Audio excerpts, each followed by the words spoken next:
Quand on joue de la viole de gambe, on joue toute une famille différente, depuis la plus petite, la plus aiguë, à la plus grave, la plus grande. La famille de la viole de gambe est une famille cousine de la famille du violon. Ce n'est pas son ancêtre. C'est aussi un instrument à cordes frottées, c'est-à-dire qu'on va frotter les cordes que vous voyez ici avec un archet. Cependant, la viole de gambe est aussi un instrument d'une famille cousine à celle de la guitare, car vous voyez qu'on retrouve ici un système de frettes, de petites cases sur lesquelles placer les doigts pour jouer des accords. Les cordes de la viole de gambe sont faites dans cette matière. Ça, c'est une grosse corde de viole de gambe. C'est en fait du boyau d'animal, bœuf ou mouton le plus souvent, qui est tendu sur une caisse de résonance, avec l'archet qui est fait en crin de cheval. Je vais attraper la corde et la tirer vers la droite ou vers la gauche. La corde va suivre un peu, puis elle va résister et elle va revenir. Et puis je vais la retirer et elle va revenir. Je vais la retirer, elle va revenir. C'est le principe de l'instrument à cordes frottées. Tout ça allant évidemment très vite, mais on voit bien la vibration que ça produit.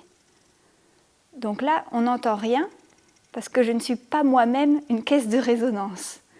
Mais sur la viole de gambe, et sur en général tous les instruments à cordes frottées, ces cordes sont tendues sur la caisse que vous voyez ici, qui sert donc à amplifier le son.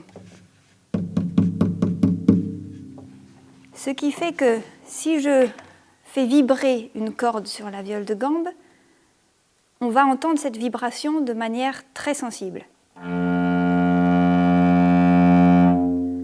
On va voir également la corde vibrer, surtout sur les cordes les plus grosses.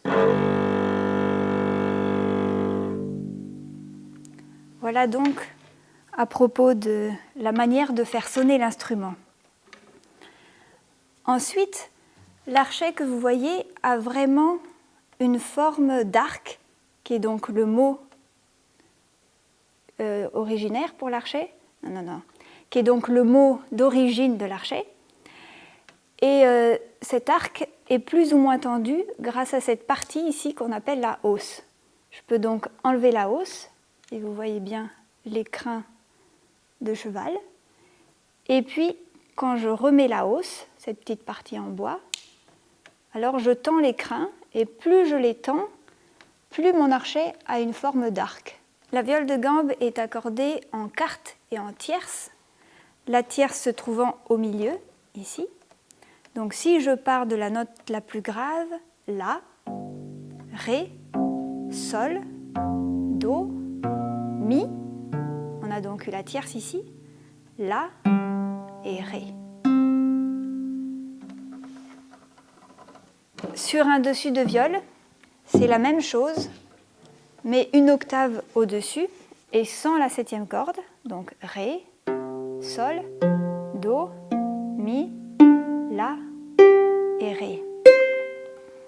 La viole de gambe a disparu vers la fin du XVIIIe siècle pour des raisons assez compréhensibles. Tout d'abord, c'est le moment où les moments de musique tendent à évoluer vers le concert moderne tel qu'on le connaît, c'est-à-dire pour des salles finalement assez grandes.